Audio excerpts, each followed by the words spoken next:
Mumbarire je ikibazo tuza kwishura gusa ni habuze iki kugira ngo Uburundi butunge, habuze iki je nishakira bibuze gusa kugira duhangane navyo.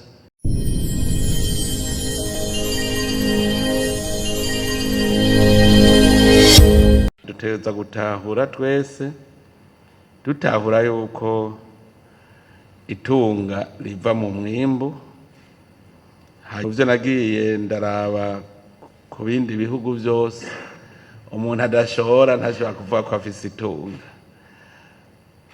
Ni nk'uko mw'ikomine nimwaba ivyo mwimbura vyose bishorerwa muri iyo komine gusa mwishorera, ntimushava w'ikomine yarateye imbere.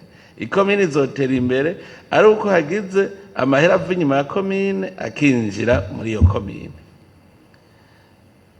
Iyi province izotera imbere ari uko hariho amahera avuye inyuma y'iprovince akinjira muri iyo province, kandi atari amahera y'imfashanyo, amahera abaje koko kubera umwimbu wabaye. N'igihugu rero niko kuko n'igihugu nikizova giteye imbere ari ukuguma twishorera hoho ni nkuko ukura amahera mu kubafu yashira mu kuryo.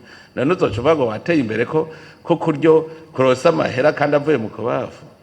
Nico rero dutegereza kumenya, turiko turaraba twasanze mu Burundi iryo tuga ryacu riguma rizunguruka gutya muri twebwe nyene, nta nahamwe rija gushikaho.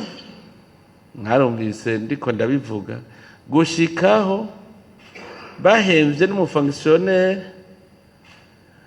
bakamuhemba amahera agakura kuri yo agatanga ikori, gushikaho duca twandika yuko ari inyungu twarose rosette yavuye mu kigega, agenda bahemba umufonctionnaire aca atanga ikori kuri yandi nyene, tugaca tubona ko ari amahera mashasha yinjire mu kigega.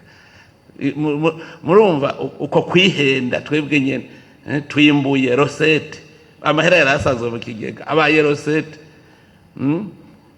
Ukazibona umudandaza yatsindiye isoko, uko yatsindira isoko runini rw'amamiliyaridi ko ashoboye gutanga ikori miliyoni 100. Niwe mugwiza atunga wa mbere, n'umutanga kori no akwiye kuja imbere. Ayo mahera yari yavuye mu kigega nyene, tubaca tuvuga ngo rosette. Ngere twihenda rero tumeze uko, ntimugere ntaba mwumvira ngo ivyo twifuza mu 2040 tuzobishika.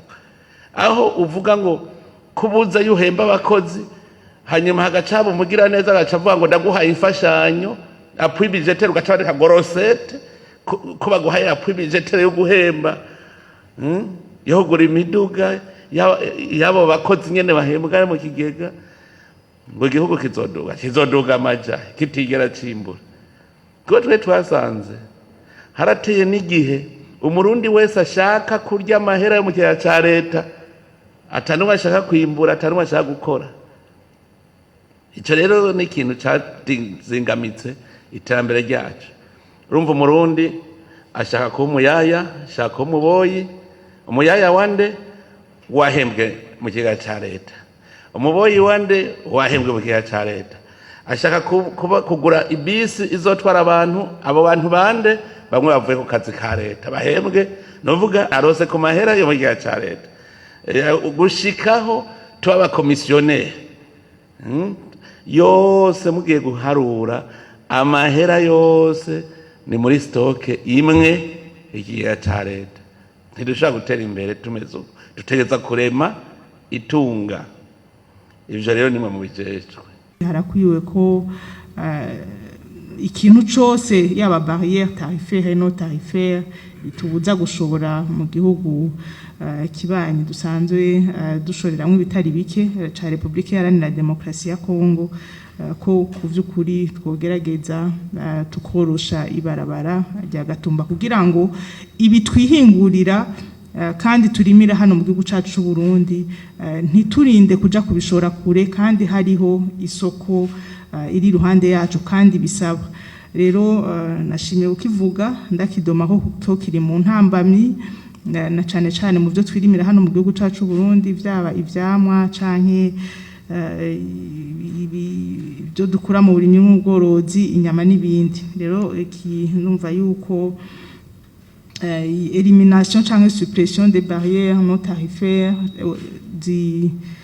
kuri iri barabara rya Gatumba ryo dufasha kugira ngo dushobore gushora ibyo twirimira hano mu gihugu cyacu Burundi.